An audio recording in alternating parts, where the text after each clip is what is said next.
Good morning, YouTube. Okay, it's gotten really busy at my house, so I do as much prep work ahead of time as I can. In this case, I'm going to show you how to do a creamy beef and noodle casserole that you can either bake right away or throw it in your fridge so you got dinner another night. I love making stuff ahead, and the best thing, this one is spectacular. Everything you want. Yum. Let's cook, y'all. We got a family to feed. They were less than 100 feet from it now.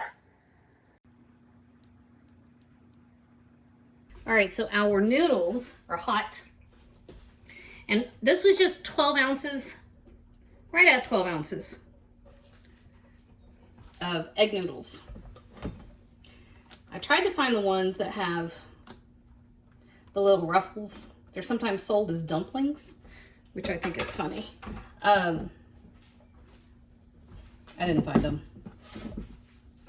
All right, now to this, we're gonna do a couple things. I've got 3 ounces of cream cheese. I also have sunlight slanting in at a weird angle, I apologize. And I have 1 cup of sour cream. So 3 ounces cream cheese, 8 ounces sour cream. And I'm gonna stir this into the hot noodles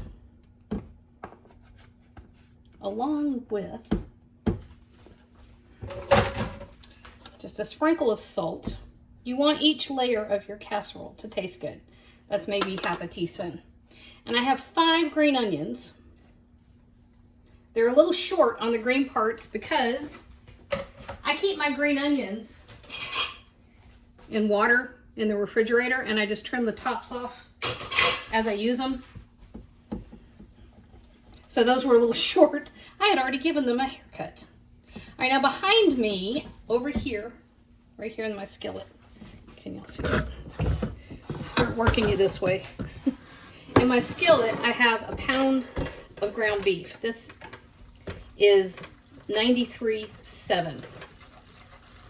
And when I'm doing casseroles, I tend to get super lean cuts of ground beef because I don't want to have to mess around with draining it. That's just laziness on my part. So you could get a higher fat content, but you're adding so much in the way of intense flavor to this. I don't think you need higher fat content to make it taste good. I really don't. You've got all these umami elements. So you do have the ground beef, which will taste nice. You've got the salted noodles with the cream cheese and the sour cream, which also is great. I'm working too hard at these noodles, by the way. I should have softened my cream cheese more.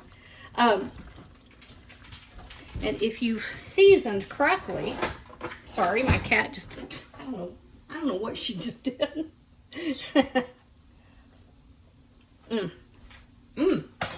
Ooh, yum, I'd eat that by itself. Anyway, if you've seasoned correctly, you really can just kind of leave all the extra fat out. I mean, I know you drain it, but this way I get to skip a step. Like I said, I'll get lazy. So at our house, the start of tax season is what I call, it's casserole season. Sometimes it's slow cooker season or Instant Pot season because that's what I do. I am a tax analyst. And so tax season gets real crunchy at my house. I do a lot of things that we can make out ahead of time, or I can just kind of do a set it and forget it. And I'm really lucky. The kids are old enough now that as long as I keep some chicken breast and some tortillas and usually some cheese, we almost always can throw together quesadillas and a salad. But if I have some time at any point during the week, which often for 2 months I don't, which is fine because then I'm off for most of the year. If I have some time during the week, I will put together a couple of casseroles. So if you pay attention to my channel at all, you're going to see this kind of homey ground beef, creamy sour cream situation I've got going on today. But you'll also see Southerners like to call anything with sour cream and cream cheese in it $1 million. So you're also going to see me doing $1 million spaghetti. And both of those can go in the fridge and we can pull them out later when I don't have time and one of the boys can just throw it in the oven. All right, we're gonna pause. All I'm doing is that. I'm browning the ground beef. All right, I'll come back here when it's time. In the meantime, I may be snacking on these noodles. They smell great. What is it with sour cream and onion? All right, so our ground beef is browned, and there's not enough. I don't know if you can see that with the sunlight being weird today. It's not being weird, it's acting like sunlight. It's just weird that I'm shooting this early in the morning. There we go. I don't know if you can see how little juices there are in the bottom, but there's not very much. So I'm not gonna bother draining it. All right, I have 2 cans of diced tomatoes. I don't have my preferred kind. We've actually been doing this massive cleaning out of the pantry because after a year and a half, we are finally getting ready to move to the house I bought a year and a half ago. Wait, that's a whole story. Anyway, we're finally getting ready to move over to that house, which even saying that is probably going to be 3 or 4 months. But we're cleaning out the pantry. Bless me. Okay, so I prefer petite diced tomatoes. I didn't have them. It's just regular tomatoes. It's 2 cans. And to this, we're going to add what seems like a whole bunch of stuff. It's really not that much, but we're flavoring the entire casserole, okay? So we have just over 2 ounces, 2 ounces of tomato paste. And that's the double concentrated kind, which I happen to like. You buy it in the tubes, and I just use what I want and keep it in the fridge. I have just a teaspoon of anchovy paste, and it never fails that people lose their ever-loving minds over anchovy paste. But anytime I'm doing any kind of tomato sauce, I'm going to add a little bit. I made a big batch of tomato sauce a couple of days ago, and Joey loves just to come stir. You know what? It's his way of hanging out in the kitchen, and that's fine. But he'll come in and he'll, oh, can I stir the pot? And then I just walk around behind him and add things that I want, and he's stirring. Well, it came to the anchovy paste, and he went insane. He lost his mind. So 2 teaspoons of kosher salt, and I had to explain to him that he had been eating it his entire life. I love doing that to kids. 2 teaspoons of black pepper, 2 teaspoons of dried thyme, 2 teaspoons of dried basil, yada yada, dried oregano, yada yada, garlic powder. All right, if you have just plain Italian seasoning, you can use that, I guess. I tend to like having small amounts of my own dried herbs and just mix together what's in Italian seasoning, which is thyme, oregano, and basil. So, same thing. All right, so this is just going to sit for about 10 minutes. We're going to let this simmer. It will reduce just a hint. And there's not all that much liquid in here to reduce. Let me see if I can get a better angle. No, I need to close some shades. And I'm too short to reach them. How about that? Let me see if I can get one of the great big tall boys to come close my shades so we can see what's going on. All right, so anyway, 5 to 10 minutes, that's it. In the meantime, I got my oven going to 350 degrees. No, I don't, I just lied. Now I do. 350 degrees, 5 to 10 minutes. Boys to close the shades. I got the 5 minutes. I did not get a boy, which is fine. Okay, so this is, here, look. Can you see that? Even with stripy sunlight, that looks pretty good. Okay. Here is our, I'm gonna move this back so I'm gonna shatter my casserole dish. Boom. Still nothing. All right. Don't put it, even Pyrex. They call it Pyrex anymore? Even Corningware. How many other references from the 60s can I bring in? Even commercially prepared baking dishes. How about that? Will shatter if you've got too much of a temperature difference. Okay, so if you go from I don't know why there was a fork in there. It's not like somebody was snacking on that. I personally would never do something like that. Anyway, it'll shatter if you've got too much of a temperature difference. So if I had brought this over here and set it on that hot wrought iron grate, it very well could have shattered. And sometimes if you have a really hot oven and you take a dish from the refrigerator right into a super hot oven, it will also shatter. All right, so now here comes the cheesy part. Wait a minute.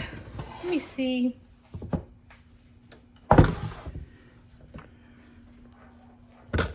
Is that any better? No. What if I put it? Success. Okay. That's slightly better. There we go. All right, so I have 1 cup of cheddar. Actually, this is closer to 2 cups. Who am I kidding? It's also, we ran late last month because of the holidays, and I didn't get to do my typical end of the month mac and cheese, which is where you make macaroni and cheese and you just take all the leftover bits and pieces of cheese that you've got and you make mac and cheese with it, which is some of the best mac and cheese you can have. I actually end up usually with cheddar, Swiss, Gouda, Gruyere, all the good ones. Anyway, so I had extra, oh hush, my oven's hot. So I had extra cheddar, so I was using up cheddar. So I'd say that was closer to 1.5 cups. But you're not going to be short on cheese, as you can tell. All right, here is the last of the mozzarella. And I am going to admit, I often, because I cook so much, when time gets really crunchy, like in tax season, I will buy pre-shredded cheese because I often shop at the warehouse clubs, which is not the preferred way to do it. You end up with fillers.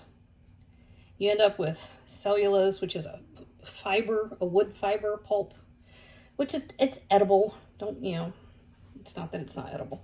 It's just, it's not as delicious. Doesn't taste as good. But sometimes you have to kind of take a look at all the different elements you need to take care of and figure out which one's most important. So I end up with pre-shredded mozzarella cheese sometimes. All right, so this is what we got here. So we did our cheddar, Parmesan, mozzarella, and here we go. So if you want to, and I do most of the time want to, you can. Okay, do you know why I'm patting that down? I'm patting that down so too much of the cheese doesn't stick to my aluminum foil. And here's the other thing I'm gonna do.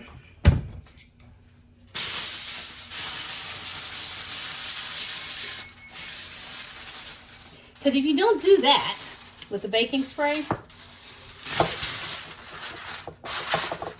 your cheese will all stick to the aluminum foil, and when you go to uncover it, it just comes off in a big sheet. Not that I've ever done that. I've heard of it. Listen, I make the cooking mistake, so you don't have to. If you want to, you can take this right into the refrigerator, and you can keep this for 2 or 3 days. That's fine. You pull it out in about 30 minutes, let it begin to come up to room temperature, and then you bake it off, right? The big thing, everything's cooked, right? So the big thing is you want to make sure that it gets hot all the way through. So we're going to go ahead and bake it off so you get to see what it looks like. I'm putting this in a 350-degree oven. It's going to be in there for 40 minutes. Then I'm going to pull its top off and let it have another 5, okay? All right, I'll meet you back here at the end of that. Alrighty. So we got 40 minutes, and I pulled the aluminum foil off.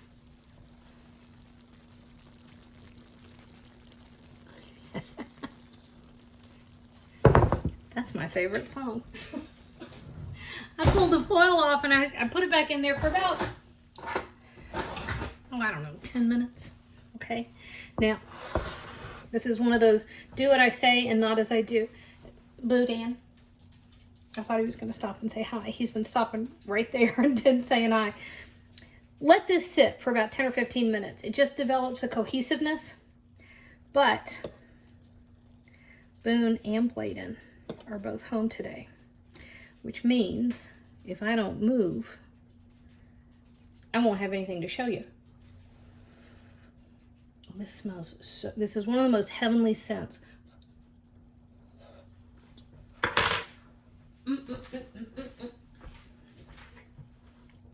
Okay, so the cheese is molten lava. But daggone y'all, that is what comfort food is all about. So good.